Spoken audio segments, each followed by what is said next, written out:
Welcome to Chillin' 101. We hope this video helps. You start by opening Twibbonize and loading the PNG frame you prepared. This saves time and preserves quality. Next, sign in or proceed as guest so you can apply the frame to a profile photo.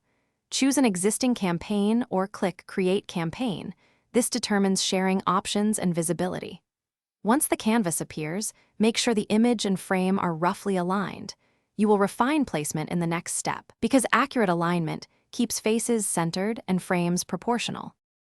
You now upload the photo you want to frame and place it behind the PNG. Use the zoom and rotate controls to make the face fit inside the visible area. This matters for thumbnails and profile crops.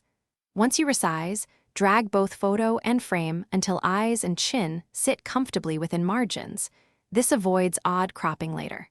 Then preview the result in one and rectangular views. That confirms the frame looks good across social placements before you export. You finish by exporting the framed image at full resolution and downloading a PNG or JPEG for posting. Save an editable copy inside Twibbonize so you can tweak later. Then use the platform's share link if you want one-click application for others. If the frame looks off after export, try re-uploading a higher resolution photo or reset the transform controls and realign. This fixes most scaling and rotation errors quickly and prevents low-quality thumbnails.